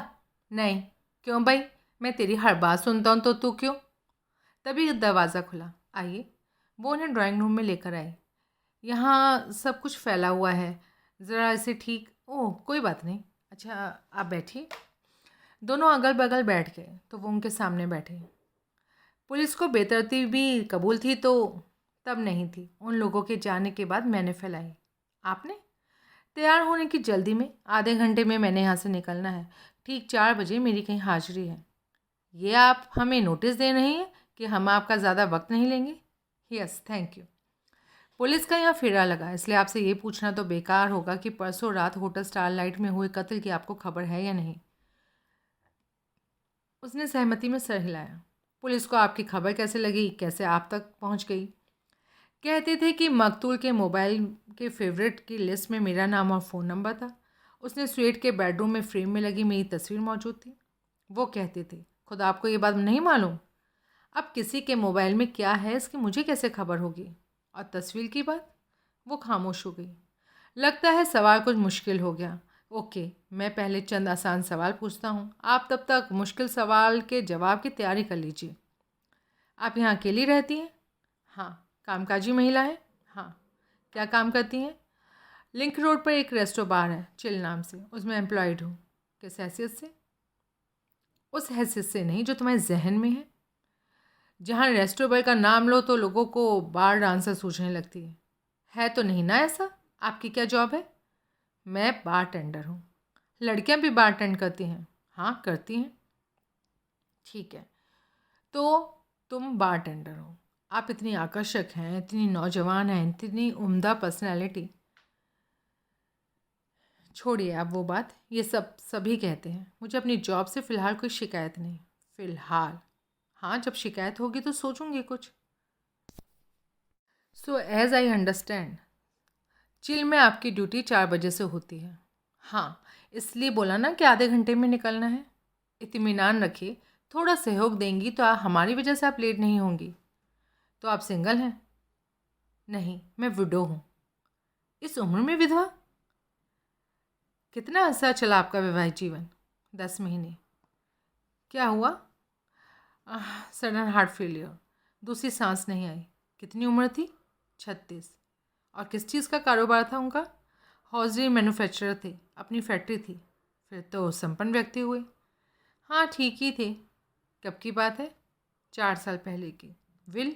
नहीं। तो फिर? इसी वजह से बहुत बखेड़ा हुआ। ससुराल में उसकी माँ थी, 2 बड़े भाई। मेरे हस्बैंड के मरते ही सब मेरे दुश्मन बन गए। यूँ पेश आने लगे जैसे मेरी शक्ल नहीं पहचानते थे। खड़े पैर घर से निकाल दिया। मैंने दुहाई दी कि तुम्हारा बेटा ही नहीं मरा था, तुम्हारा भाई नहीं मरा था, मेरा पति भी मरा था। किसी ने एक नहीं सुनी। सब इसलिए कि मरने वाले के विरसे में मुझे बेदखल कर सकें। अपने पति की विवाहिता पत्नी होने के नाते मैं उनकी नेचुरल वारिस थी। कैसे वो लोग मुझे दूध में से मक्खी की तरह निकाल कर बाहर फेंक सकते थे? मैंने कोर्ट में केस डाला। उन्होंने ये स्टैंड लिया कि मैं पत्नी थी ही नहीं, मेरी कभी शादी ही नहीं हुई थी। मैं तो गोल्ड डिगर थी जो उनके लड़के के गले पड़ी हुई थी। मैंने कोर्ट में शादी की तस्वीरें जमा करवाई, गवाह पेश किए जिनकी मौजूदगी में शादी हुई थी। नतीजन मुझे तेजाब फेंकने की और जान से मारने की धमकियां मिलने लगी। मैं विचलित नहीं हुई। कंप्रोमाइज़ के लिए दबाव डालने लगे वो लोग। मैं उस दबाव में आ गई क्योंकि मैं भी कोर्ट कचहरी से तंग थी। कोर्ट की लंबी लड़ाई का खर्चा मैं नहीं उठा सकती थी। मैंने कंप्रोमाइज़ के लिए हामी भर दी। नतीजन मुझे ये फ्लैट और 45 लाख रुपए कैश मिला। बस चौतरफा बांट हुई ना। बोलें तो चौथाई हिस्सा इतना ही बनता था। फाइनल सेटलमेंट कब हुआ? 1.5 साल पहले। बारटेंडर की जॉब शुरू से करती थी? नहीं, बेवा होने के बाद। तो कोई और जॉब नहीं मिली आपको? मैं इंटर पास हूँ, क्या जॉब मिलती? और ये भी मिल गई गनीमत समझो। फिर ये कोई बुरा काम तो नहीं? हॉस्पिटैलिटी इंडस्ट्री में आजकल ऐसी जॉब्स लड़कियां आम करती हैं। साइबर स्विडलिंग के चक्कर में कैसे फंस गई? वो खामोश हो गई। उसके नेत्रों में असहिष्णुता का भाव आया। आपकी खामोशी अख्तियार करना नाजायज़ है, सुनील उसे समझाता हुआ बोला। तो बात आप पुलिस को बता सकती हैं, जो बात वो हमारे सामने भी दोहरा सकती हैं। पुलिस की बात और है, सिर्फ इस मद में कि उनका दबदबा मजबूत है। दूसरे ऐसी कम्युनिकेशन के मामले में पुलिस और मीडिया में कोई खास फ़र्क नहीं होता। कत्ल के केस में पुलिस अपनी हर जानकारी मीडिया से शेयर करती है। पुलिस का पीआरओ पुलिस हेडक्वार्टर के प्रेस रूम में बाकायदा मीडिया को ब्रीफ करता है। लिहाजा ये आपकी खामख्याली है कि कत्ल से ताल्लुक़ रखती कोई बात आप ब्लास्ट को नहीं बताएंगी, और या वो फिर ब्लास्ट से छुपी रहेगी। फ़र्क सिर्फ इतना है कि पुलिस के पीआरओ से जो बात हमें मालूम होगी वो आपसे अभी मालूम हो जाएगी, जो कि आपका ब्लास्ट पर एहसान होगा। अब क्या कहती हैं आप? तो तुम ये जानना चाहते हो कि मकतूल से, जिसके अब पता चला है कि कई नाम है, मैंने धोखा कैसे खाया? ठगी की उसने लगभग वही दास्तान सुनाई जो कि क्यारा और तोरल की ज़बानी वो पहले सुन चुका था। कोई फ़र्क था तो रकम का था। मकतूल उसको 22 लाख की थूक लगाने में कामयाब हुआ था। इस बाबत आपने कुछ किया? पुलिस के पास गई। उन्होंने साइबर क्राइम सेल में कंप्लेंट दर्ज कराने की राय दी, जो मैंने कराई, और नतीजा कुछ नहीं निकला। मैं तो अपनी रकम का गम खा चुकी थी, उसका मातम मना चुकी थी कि मुझे पता लगा कि वो यहाँ राजनगर में था, होटल स्टारलाइट में मुकाम पाया था। हाँ। कैसे पता लगा? क्यारा से। अच्छा, तो तुम उसे जानती हो? बस इतना जानती हूँ कि ठगी के मामले में वो भी मेरी तरह भुगभोगी थी। वाकफियत कोई नहीं? नहीं। जबकि वो इसी शहर में रहती है। तो फिर कैसे जानती हो उसे? बहुत पहले के उसके एक ट्वीट की वजह से। उसने ट्विटर पर एक पोस्ट डाली थी जिसमें उसने अपनी आपबीती बयान की थी, कैसे वो किसी की ठगी का शिकार हुई थी और 19 लाख रुपए गंवा बैठी थी। अब पोस्ट का मकसद वैसी ठगी से अपने जैसी लड़कियों को खबरदार करना था। संयोग से वो पोस्ट वायरल हो गई थी और मेरी भी जानकारी में आई थी। उसकी पोस्ट में ये भी दर्ज था कि किसी को उस सिलसिले में कोई अतिरिक्त जानकारी दरकार हो तो उससे संपर्क किया जा सकता है। तब मैंने ट्वीट किया था कि किसी इत्तेफाक से भविष्य में कभी उसे उस कॉन्वेंट की खबर लग जाए तो वो उसकी खबर मुझे भी करे। उसने अपनी पोस्ट में उस शख्स की फ़ोटो भी डाली थी जिसने उसे ठगा था। मैंने उस फ़ोटो से उस शख्स के तौर पर पहचान लिया जिसकी ठगी का मैं शिकार हुई थी।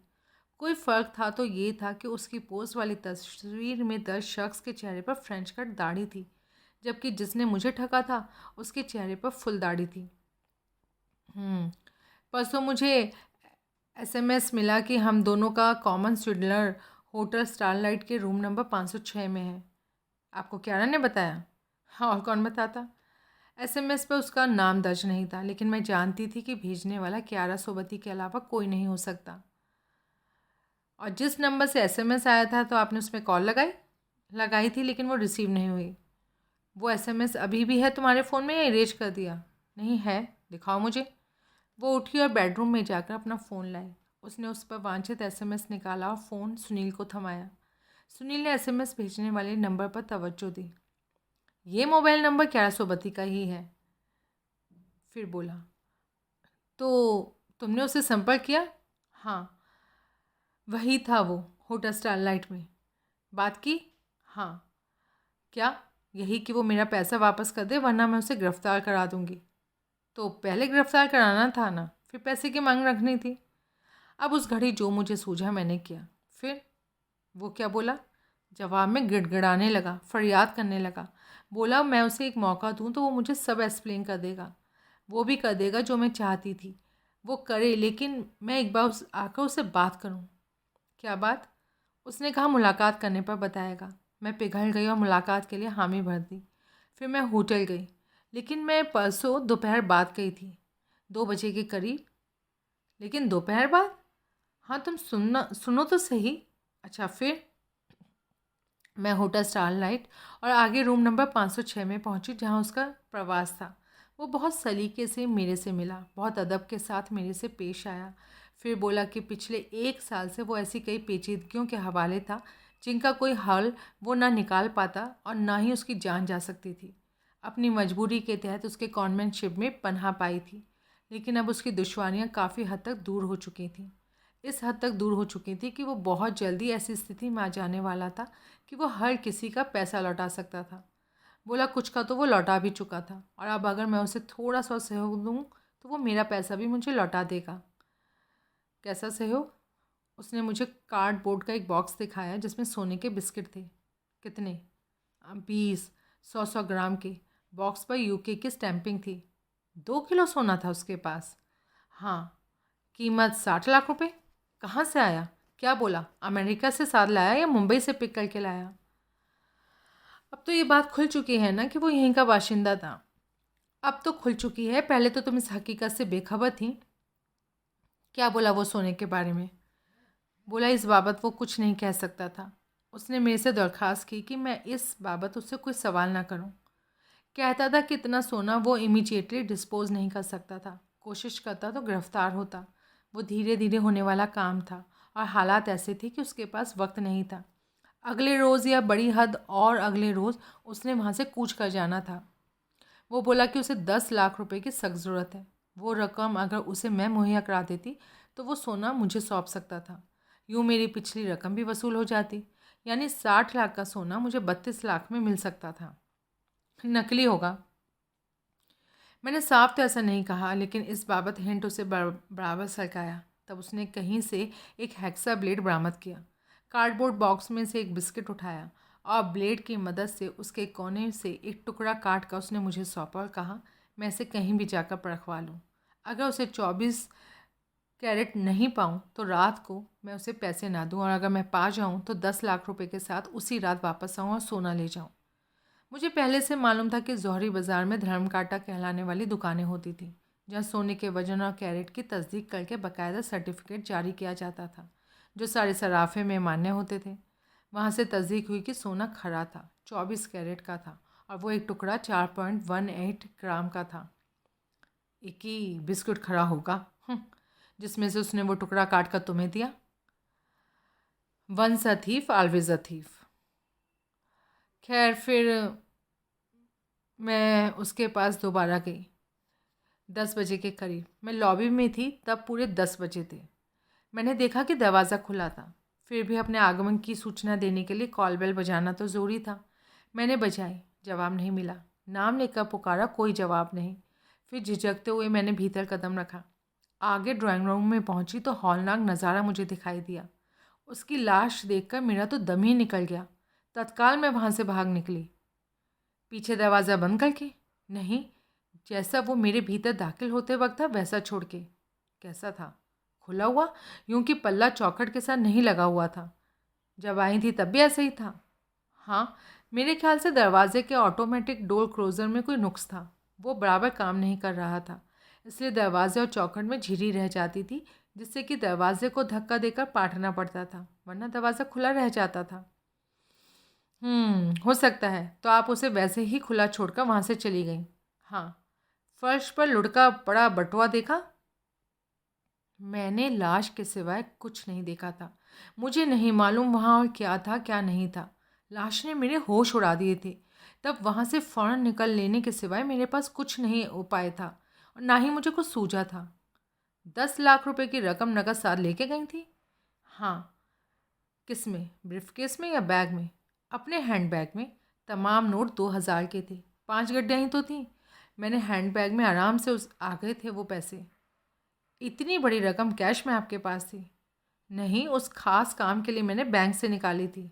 अब कहाँ है? अगले ही रोज़ बैंक में वापस जमा करा दी। तो आप ड्राइंग रूम से आगे गई थी? नहीं, मैंने तो लाश देखी थी और उल्टे पाँव वहाँ से निकल भागी थी। दिन वाले फेरे में बेडरूम में गई थी? हाँ, तब गई थी। गोल्ड बिस्किट वाला कार्डबोर्ड का बॉक्स उसने मुझे बेडरूम में ही दिखाया था। तब राइटिंग टेबल पर एक पिक्चर फ्रेम पड़ा था, देखा था? इत्तेफाक से मेरी नज़र उस पर गई।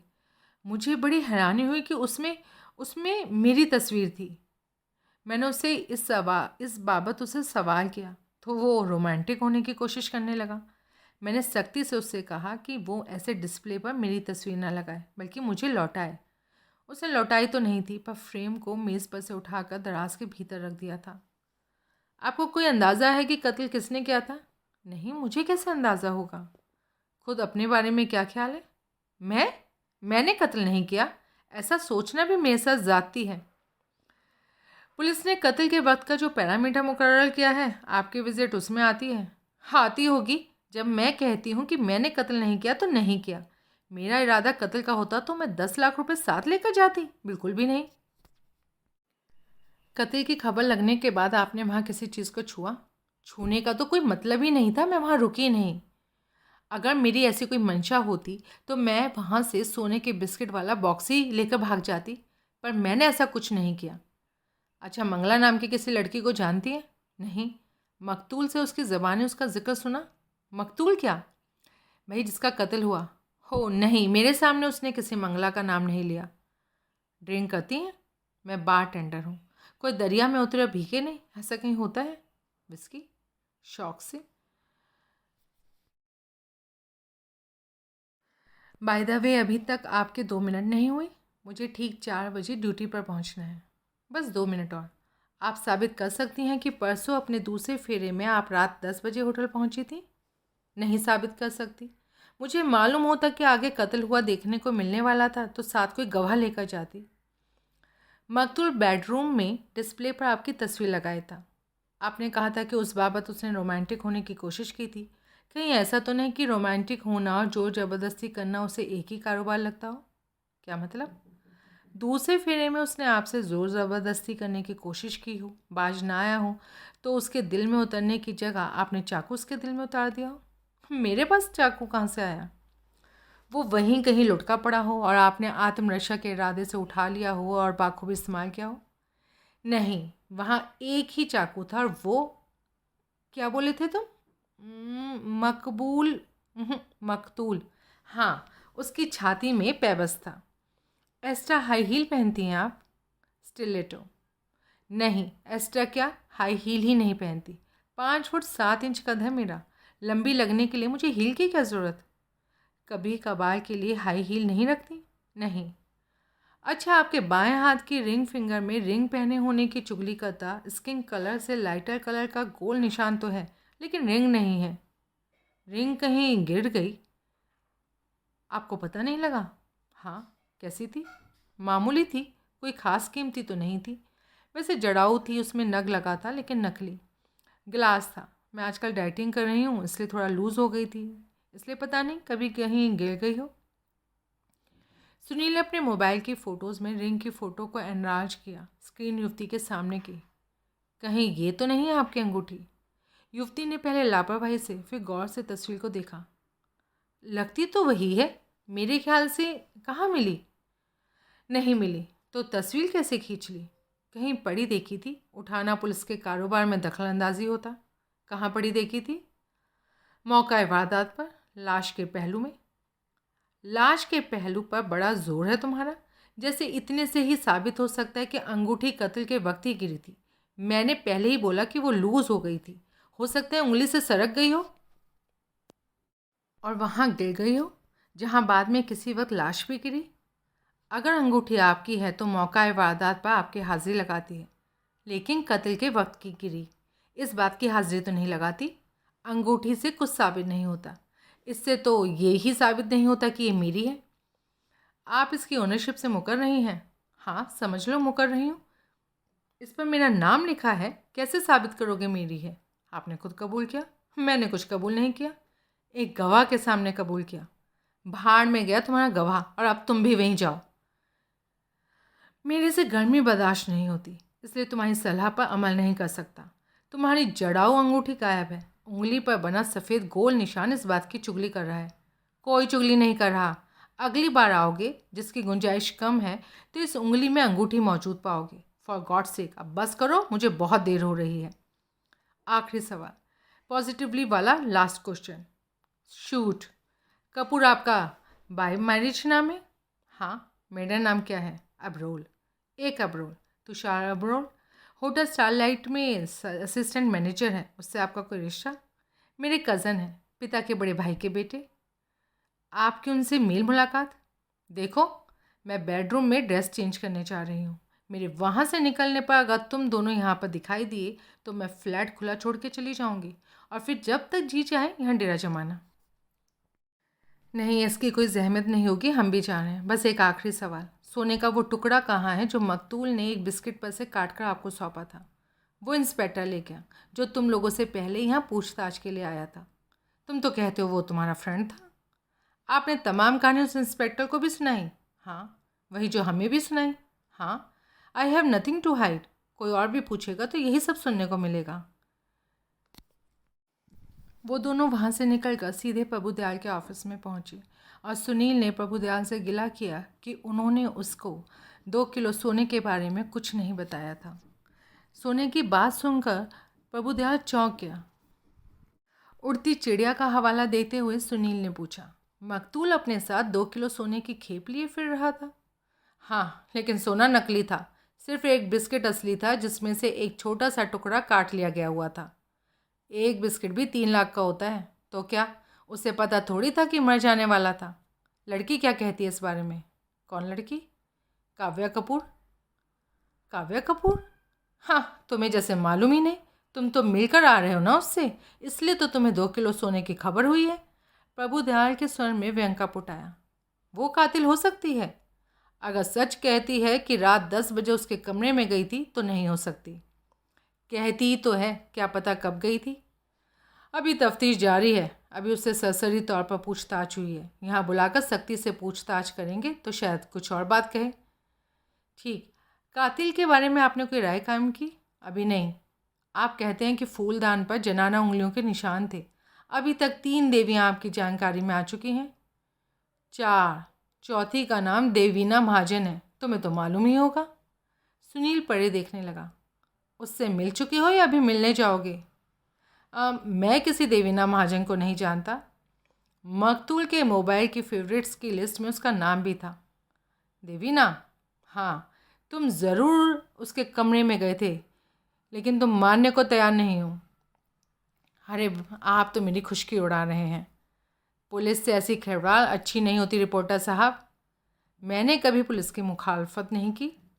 नहीं तो बोलो, काव्या का पता कैसे जाना? और देवीना का पता भी तुम जानते ही होंगे, कैसे जाना? वो मोबाइल नंबर मालूम था। अच्छा, कैसे मालूम हुआ? मकतूल के मोबाइल में दर्ज देखा होगा। मकतूल का मोबाइल कैसे देखा? क्योंकि उसके कमरे में तुम घुसे थे। जब घुसा था तब क्या मुझे मालूम था कि वो भीतर मरा पड़ा हुआ था? कबूल। तो तुम ये बात को मानते हो कि तुम उसके अंदर कमरे में गए थे? अच्छा, सॉरी, मुझे नहीं मालूम था कि वो मर गया। मैं ऐसे ही कमरे में गया और वापस आ गया। झूठ। अच्छा, अब छोड़िए बीना। आप ये बताइए कि कातिल की बाबत आपने कोई राय कायम की? अभी नहीं। कोई सस्पेक्ट तो होगा निगाह में?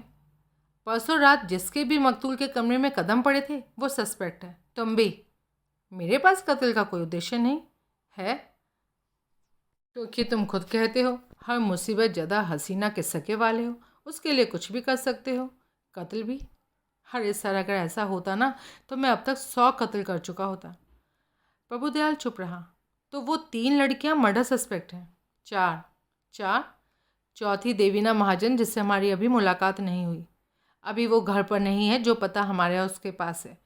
हमने इंतज़ाम किया है, जैसे ही वो वहाँ लौटे हमें खबर हो।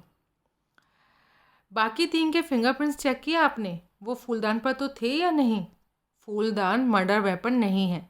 उस पर उनमें से किसी लड़की के फिंगरप्रिंट्स होना ये साबित नहीं करता कि वो कातिल है। उससे महज ये साबित होता है कि जब वो वहाँ थी तो उसने फूलदान को हैंडल किया था, नीचे गिरे फूलदान को उठाकर वापस टेबल पर रखा था। फिर 2 के कियारा सोबती और काव्या कपूर के फिंगरप्रिंट्स हमने फूलदान पर से उठाए गए जनाना फिंगरप्रिंट से चेक करवाए, वो नहीं मिलते। और तोरल मेहता? वो फिंगरप्रिंट्स देने को तैयार नहीं। कानून छाड़ती है, कहती है चार्ज लगाकर गिरफ्तार किए बिना हम उसके फिंगरप्रिंट्स नहीं ले सकते। हाँ, किसी खास उस्ताद ने उस पर पट्टी पढ़ाई है। कमाल है। पता लगा है कि पड़ोस के रहने वाले एक बुजुर्ग कलाकार से बड़े घनिष्ठ संबंध हैं उसके। हमें शक है इस मामले में वही उसका सलाहकार है। अभी हम उस लड़की को थोड़ी ढील दे रहे हैं, लेकिन जल्दी ही हम उसे भी देख लेंगे और उसके सलाहकार को भी। मुझे हैरानी है उस लड़की ने ऐसा रवैया क्यों अपनाया। आप कहें तो मैं उससे बात करूं? नहीं, कोई ज़रूरत नहीं है। ठीक है सर। मकतूल के सुनील ने विषय बदला। 3 कारनामे में तो कत्ल के बाद से उजागर हो ही चुके हैं। और भी होंगे जिनकी भनक अभी पुलिस को या मीडिया को नहीं लगी। जिन लोकल 3 लड़कियों के नाम सामने आए हैं, 50 लाख के करीब तो वो उनसे ही ठग चुका है। लाखों रुपये उसने खर्च तो नहीं कर डाला होगा, जबकि उसका अपना सोर्स ऑफ इनकम भी था। पुलिस ने इस रकम को ढूंढने की कोशिश नहीं की? अभी नहीं, लेकिन ये काम हमारे एजेंडा में है। कातिल की खबर लग जाए उसके बाद हम इस काम पर भी तवज्जो देंगे। अगर ऐसा रुपया पकड़ा जाता है तो क्या वो उनको लौटाया जाएगा जिनसे कि वो ठगा गया था? ऐसे रुपए की खबर होते ही ठगी के शिकार उस पर अपना दावा ठोकने लगे। ये मुमकिन नहीं होगा। ऐसे किसी रकम को हम तभी अपने कब्ज़े में ले पाएंगे जबकि मकतूल के घर वाले, उसकी बेवा, उसके बारे में कोई ख़ास माकूल जवाब नहीं दे पाएगी कि वो कहाँ से आई, क्या मकतूल ने उस पर टैक्स भरा था वगैरह। कोई तसल्लीबख्श जवाब सामने न आने पर ही उस रकम को पुलिस नहीं, इनकम टैक्स डिपार्टमेंट सीज़ करेगा। ये लंबा प्रोसेस साबित होगा, जिसमें ये साबित करना भी ज़रूरी होगा कि वाकई वो धोखाधड़ी की, स्यूडलिंग की कमाई थी। ये सब कुछ हो चुकने के बाद रकम पर कॉन्वेंटशिप की शिकार लड़कियों के दावे पर विचार किया जाएगा। अच्छा, मंगला के बारे में कुछ बताइए। क्या कोई मंगला नज़र में आई? नहीं।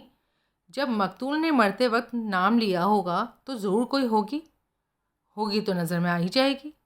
ठीक है सर, इजाज़त दीजिए। प्रभुदयाल ने सहमति में सर हिलाया।